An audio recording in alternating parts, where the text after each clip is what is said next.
Hey guys, पिछले video में हम लोग एडिट के अंदर जितने भी आपको ऑप्शन देखने को मिलते हैं वो सारा ऑप्शन हमने डिस्कस किए थे और मुझे पूरा उम्मीद है आपको इस सारे ऑप्शन के बारे में अच्छे तरीके से मालूम चल गया होगा और आपको पता है कि अभी ये ऑप्शन से आप क्या काम कर सकते हो।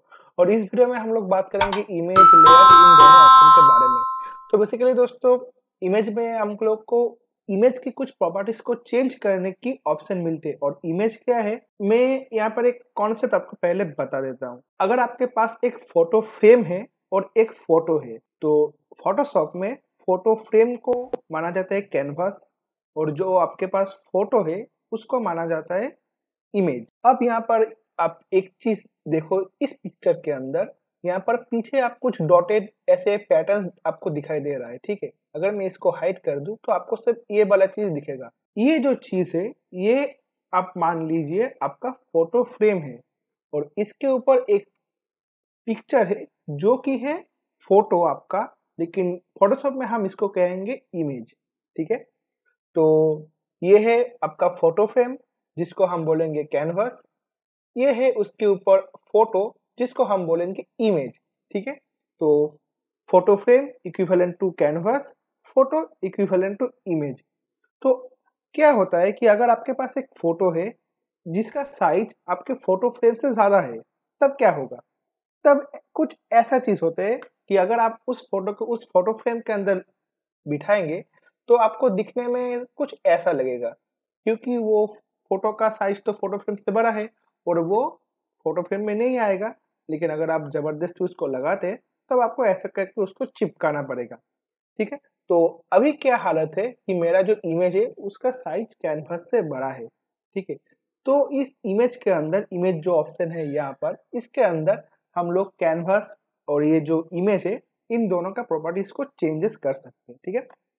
चलो मैं यहाँ पर कंट्रोल Z दबा रहा हूँ, इसको फिर से वापस पहले जगह पे ला दिया। अब यहाँ पर मेरे पास एक ऑप्शन है मोड। मोड से क्या होता है कि आप अपने कैनवस की मोड्स को चेंज कर सकते हो। यहाँ पर आपको बहुत सारे ऑप्शन देखने को मिलते हैं, जैसे कि ग्रे स्केल हो गया, इंडेक्स कलर है, आरजीबी कलर है, सीएमवाई के कलर है, लैब कलर है, मल्टी चैनल भी है, ठीक है। तो यहाँ पर जो ज्यादा यूज में आती है वो है आरजीबी कलर और सीएमवाई के कलर। ग्रे स्केल भी हम लोग यूज करते हैं, लेकिन ये पर्टिकुलर कुछ केसेस में हम लोग को ये ऑप्शन यूज करने पड़ती है, ठीक है। आपको पता है कि सीएमआई के हम लोग कहाँ पर यूज करते हैं, जैसे कि मैंने आपको बताया था कि जब हम लोग को कुछ पिक्चर को प्रिंट करनी पड़ती है तब हम ये सीएमआई के कलर की कैनवस को यूज करते हैं। अगर आप चाहते हैं कि आपका जो कैनवस में जितने सारे पिक्चर्स है वो सारे ब्लैक एंड व्हाइट में ट्रांसफर हो जाए या फिर सिर्फ दो कलर्स में प्रिंट हो, तो आप ग्रे स्केल को इसको सिलेक्ट कर सकते हैं। इससे क्या होगा मैं आपको दिखा देता हूँ। अगर मैं इसको ग्रे स्केल लाता हूँ तो ये ब्लैक एंड व्हाइट में कन्वर्ट हो जाएगा। तो आप इसको किसी ब्लैक एंड व्हाइट प्रिंटर से प्रिंट कर सकते हो। मैं फिर से कंट्रोल Z दबा रहा हूँ, इसको पहले वाले में ला लिया, ठीक है। तो यहाँ पर उसके बाद यहाँ पर बहुत सारे चैनल्स भी आपको मिलते हैं, 8 बीट, 16 बीट, 32 बीट।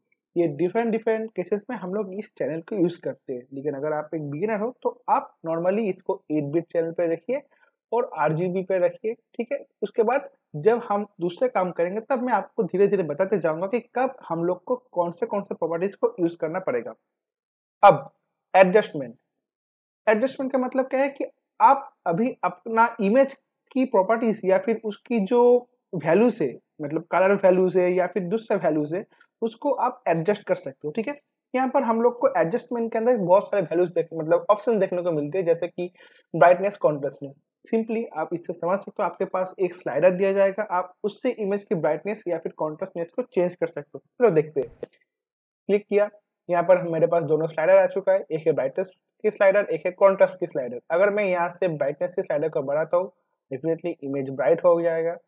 कॉन्ट्रास्ट की स्लाइड को बढ़ाऊंगा तो इमेज का कॉन्ट्रास्टनेस बढ़ेगा, घटाऊंगा तो ब्राइटनेस घटेगा, इसको घटाऊंगा तो कॉन्ट्रास्ट घटेगा, ठीक है। बहुत ही सिंपल है। उसके बाद यहाँ पर लेवल्स। लेवल्स में मैं आपको थोड़ा बता देता हूँ।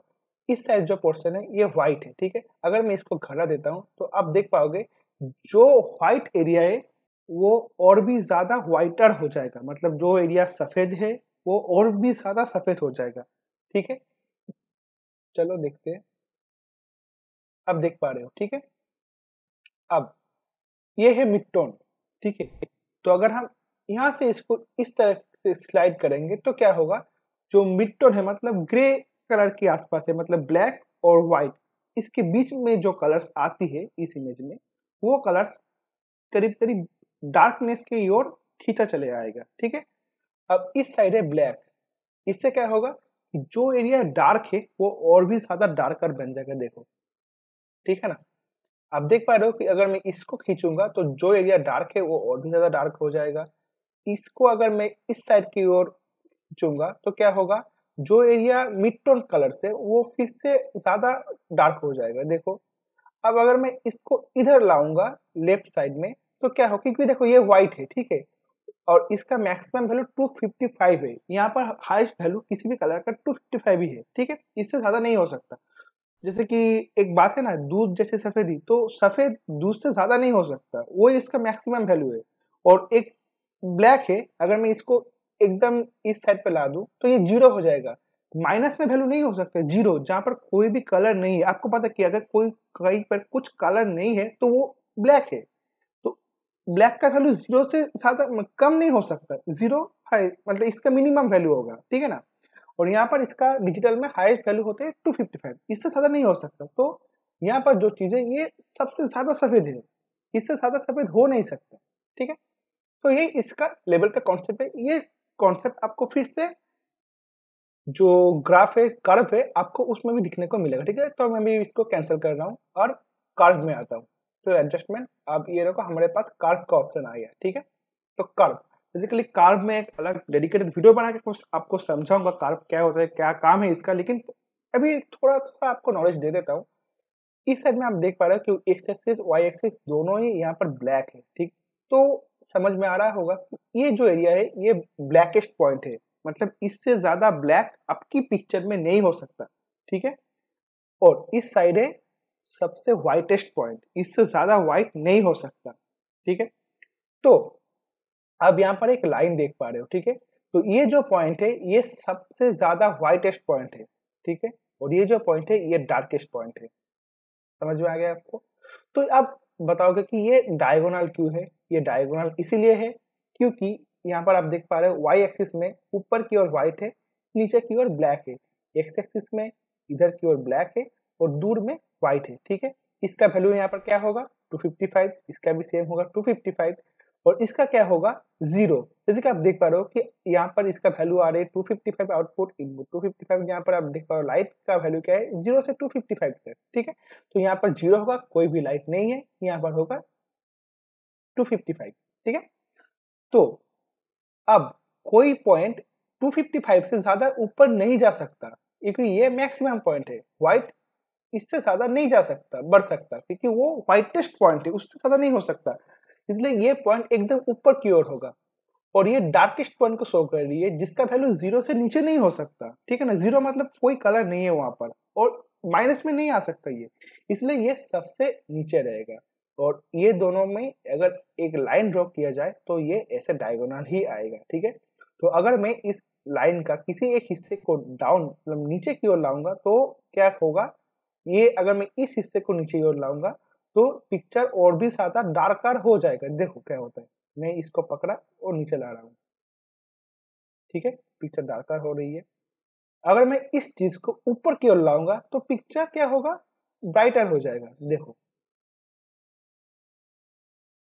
ठीक है ना, यहाँ पर क्या हो रही है, जो एरिया डार्क है वो और भी ज्यादा डार्कर हो रही है, और यहाँ पर क्या हो रही है, जो एरिया ब्राइट है वो और भी ज्यादा ब्राइटर हो रही है। ठीक है, यहाँ पर हम लोग को बहुत सारे चैनल्स देखने को मिलते हैं। यहाँ पर है आरजीबी, अगर आप आरजीबी चैनल्स को चेंज कर रहे हो तो क्या होगा, रेड ग्रीन और ब्लू इन तीनों का वैल्यू एक साथ यहाँ पर चेंज होगा। ठीक है, अगर आप चाहते हो कि आप सिर्फ रेड या फिर ग्रीन या फिर ब्लू की वैल्यू को चेंज करना चाहते हो तो आपको यहाँ पर चैनल को चेंज करके रेड ग्रीन या फिर ब्लू की वैल्यूज को चेंज करना पड़ेगा। ठीक है, तो आपको बेसिक कॉन्सेप्ट आ गया है कार्ड्स को लेकर। अब इसको मैं कैंसिल करता हूँ यहाँ से।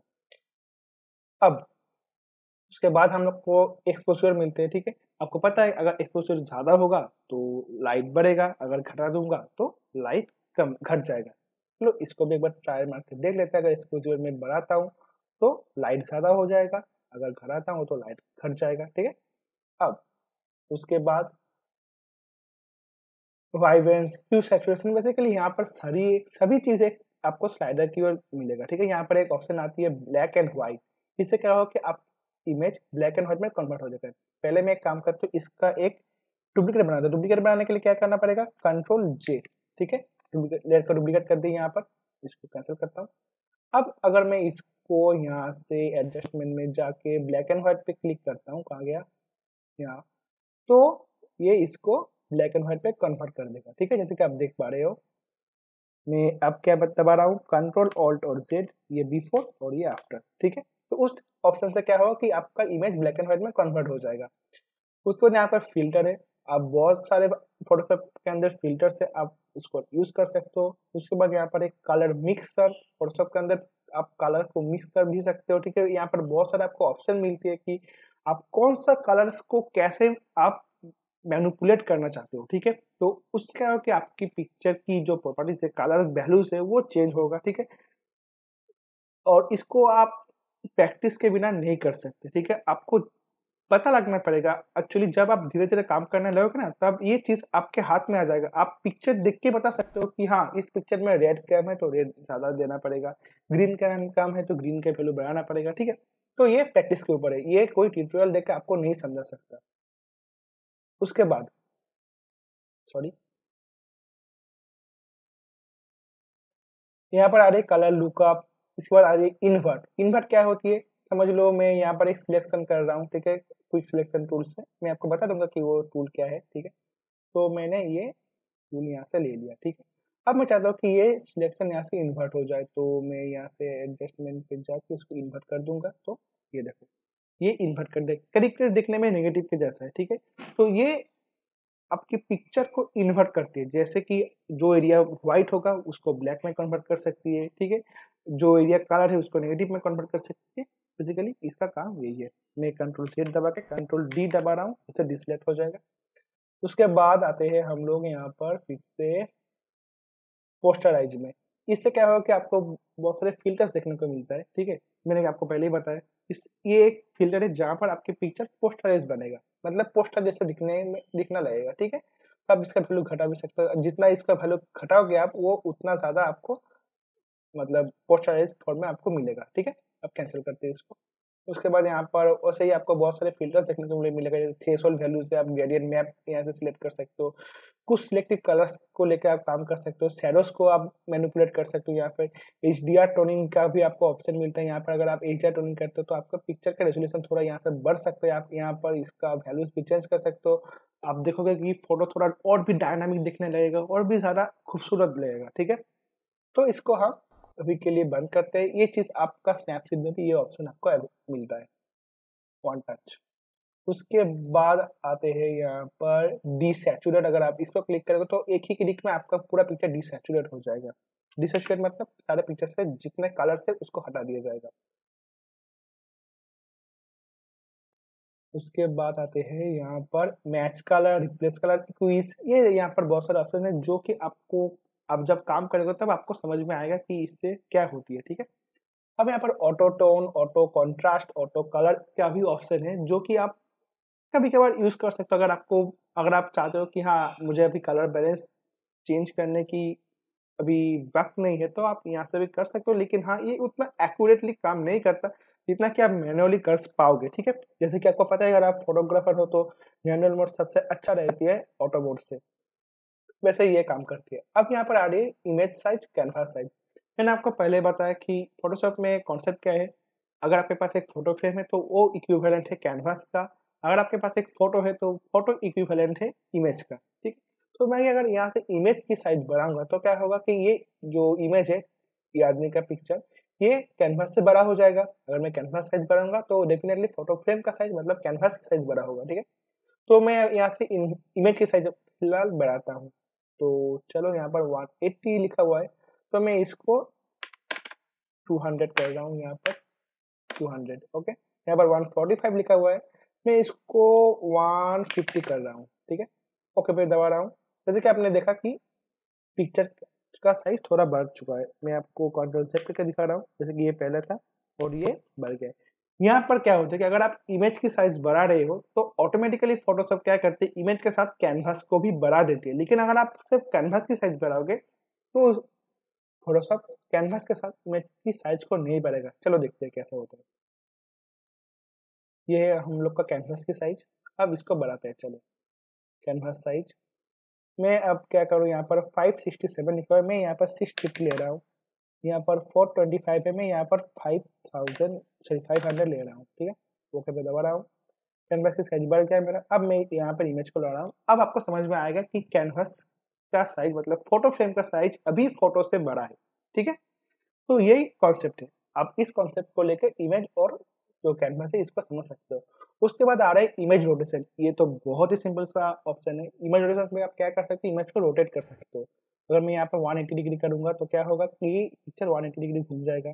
यहाँ पर आपको बहुत सारे रोटेशन के ऑप्शन मिलती है। ठीक है, उसके बाद जैसे यहाँ पर आर्बिट्ररी का ऑप्शन मिलता है, जैसे कि आप कोई भी एंगल पे अगर आप दबाओगे तो मैं यहाँ पर अगर 45 दबाऊंगा तो 45 एंगल में इसको घुमा देगा। ठीक है, देखा यहाँ पर मैंने जब भी इमेज को लेकर काम कर रहा हूँ तो फोटोशॉप अपने आप कैनवास को भी इमेज के रेस्पेक्टिव में चेंज कर देती है। ठीक है, तो ये फोटोशॉप का एक अच्छा फीचर है कि अगर आपका इमेज कैनवास से बड़ा हो रही है तो फोटोशॉप अपने आप इमेज की रेस्पेक्ट में कैनवास को बड़ा कर देगा। मैं कंट्रोल Z दबा रहा हूँ, ये फिर से ऐसे पहली स्टेप पे आ गया। ठीक है, अब यहाँ पर यहाँ पर आप इसको हॉरिजॉन्टल और वर्टिकल दोनों साइड में फ्लिप कर सकते हो। चलो एक करके देखते हैं। जैसे कि ये अब मैंने इमेज को हॉरिजॉन्टली फ्लिप कर दिया है। आप वर्टिकल में भी कर सकते हो। ठीक है, उसके बाद यहाँ पर आ रही है crop, trim and reveal all. ठीक है, वैसे हम लोग को यहाँ पर एक क्रॉप टूल मिलते हैं। चलो मैं फिर से एक बार कंट्रोल से दबाता हूँ। यहाँ पर एक क्रॉप टूल आपको देखने को मिलेगा। ये देखिए, ये है क्रॉप टूल। ठीक है, इससे क्या हो सकता है कि आप इमेज को अपने मनपसंद हिस्सों में क्रॉप कर सकते हो। ठीक है, तो मैं यहाँ पर इतना सा क्रॉप कर रहा हूँ। इससे क्या होगा कि आपका इमेज और कैनवास दोनों एक साथ क्रॉप हो जाएगा। चलो देखते हैं। ठीक है, जैसे कि आप देखा कि मेरा इमेज भी क्रॉप हो गया, उसके साथ साथ मेरा कैनवास भी क्रॉप हो चुका है। ठीक है, अब तो उसके बाद हम लोग को यहाँ पर देखने को मिलते हैं रिवील ऑल। रिवील ऑल क्या करते हैं, समझ लीजिए कि आप मल्टीपल इमेज को यहाँ पर ट्रिम किए हो। उसके बाद अगर आप चाह रहे हो कि हाँ, जो सारा चीज़ें मैंने यहाँ पर ट्रिम किए वो सारे चीज़ों को मैं एक साथ एक ही कैनवस के अंदर शो करना चाहता हूँ, तो तभी ये काम में आती है। वैसे मैं आपको रिवील ऑल का एक अलग वीडियो बना कर दिखाऊंगा कि ये कैसे काम करती है, ये देखने में आपको अच्छा लगेगा। उसके बाद है डुप्लीकेट। डुप्लीकेट क्या करते हैं कि जैसे कि आप देख पा रहे हो कि मेरे पास यहाँ पर एक फाइल है जहाँ पर इसका पिक्चर है और मैं चाहता हूँ कि हाँ, ये डुप्लीकेट हो जाए। ठीक है, तब मेरे को क्या करना पड़ेगा, मैं यहाँ पर इमेज पे आऊंगा। यहाँ पर अगर डुप्लीकेट में क्लिक करूंगा तो आप देखना यहाँ पर एक नया डुप्लीकेट क्रिएट हो जाएगा। इसका नाम है अननेम्ड कॉपी। आप इसका नाम भी यहाँ से चेंज कर सकते हो, फिलहाल मैं यही रख रहा हूँ। इसके बाद यहाँ पर ओके पे दबा रहा हूँ। जैसे कि आप देख पा रहे हो ये था मेरा ओरिजिनल इमेज और यहाँ पर इसका एक डुप्लीकेट इमेज क्रिएट हो चुका है। ठीक है, मैं कंट्रोल Z दबा रहा हूँ और इसको यहाँ से मैं कट कर रहा हूँ। उसके बाद यहाँ पर हम लोग को ऑप्शन मिलती है अप्लाई इमेज, कैलकुलेशंस, वेरिएबल्स। ठीक है, और एनालिसिस। ठीक है, एनालिसिस में जो ऑप्शंस मिलते हैं हम लोगों को, ये ऑप्शन हम लोग के काम के इस ऑप्शन के अलावा तो यहाँ पर हम लोग को ऑप्शन मिलते हैं कि मेजरमेंट से डेटा पॉइंट्स या फिर cell measure scale, ruler tool, counter tool. ठीक है, तो बेसिकली ये जो ऑप्शंस हम लोगों को दिखने वाले हैं यहाँ पर, ये ऑप्शन हम लोग को यहाँ पर आईड्रॉपर के अंदर में मिलता है। जैसे कि यहाँ पर एक रूलर टूल है, नोट टूल है, काउंट टूल है। काउंट टूल से क्या होता है कि हम लोग यहाँ पर एक एक दो तीन चार ऐसे करके हम लोग यहाँ पर काउंट कर सकते हैं। ठीक है, उसके बाद यहाँ पर आ रही है कि रूलर टूल। अगर मैं चाहता हूँ कि इसका हेड का साइज कितना है, मतलब लंबाई कितना है, तो मैं यहाँ से इसका माप भी ले सकता हूँ। और इसको हम लोग पता कैसे करेंगे कि हाँ, इसका जो फेस है इसका लेंथ कहाँ पर है, तो हम लोग को यहाँ से प्रॉपर्टीज पैनल को ओपन करना पड़ेगा। अगर आपको ये चीज़ यहाँ पर दिख नहीं रही तो आप सीधा विंडोज पे आना। विंडोज पे आने के बाद यहाँ पर प्रॉपर्टीज का एक ऑप्शन आपको देखने को मिलेगा। प्रॉपर्टीज अगर आपको इस पर क्लिक करोगे आप तो ये ऑप्शन यहाँ पर आ जाएगा। उसके बाद यहाँ पर इन्फो पे आना पड़ेगा। तो यहाँ पर आप देख पा रहे हो कि इसका लेंथ आ रही है 222.80 पिक्सल्स। ठीक है, उसके बाद यहाँ पर एंगल्स भी आपको शो कर रही है। तो चलो मैं यहाँ पर एक और लेकर खींचता हूँ तो आपको समझ में आएगा कि क्या हो रही है एक्चुअली। तो ये मेरा एक और है जहाँ पर आप इसका वैल्यू देख पा रहे हो, यहाँ पर इसका वैल्यू चेंज हो रही है। ठीक है, तो यहाँ पर अभी एंगल है -170, ऊपर ले जाऊंगा तो यहाँ पर 90 के आसपास ये वैल्यूज आएगा। अगर मैं यहाँ पर शिफ्ट प्रेस करूंगा तो ये 90 हो जाएगा, ठीक है। यहाँ पर 45, 90, 135, 180 यहाँ पर आएगा तो -135 दिखाएगा। उसके बाद यहाँ पर फिर से -90 पे आएगा, इसके बाद फिर से -45 पे आएगा, इसके बाद फिर से यहाँ पर 0 पे आ जाएगा, ठीक है। तो ऐसे करके आप ये रूलर टूल को यूज कर सकते हो, ठीक है। तो मैं यहाँ पर इसको हटाता हूँ फिर से। उसके बाद तो आपको यहाँ पर रूलर, काउंट, नोट इसका ऑप्शन आपको यहाँ पर दिखने को मिलेगा, ठीक है। उसके बाद यहाँ पर है रिकॉर्ड मेजरमेंट्स या फिर सेट डेटा पॉइंट्स, ठीक है। और सेट मेजरमेंट स्केल को का भी ऑप्शन आपको मिलता है, जो कि मैं आपको आगे काम करके बताऊंगा। तो उसके बाद हम लोग को यहाँ पर ऑप्शन एक मिलते हैं जो कि है लेयर्स की। तो ये वीडियो शायद बड़ा हो चुका है, तो नेक्स्ट वीडियो में हम लोग लेयर्स के ऊपर बात करेंगे।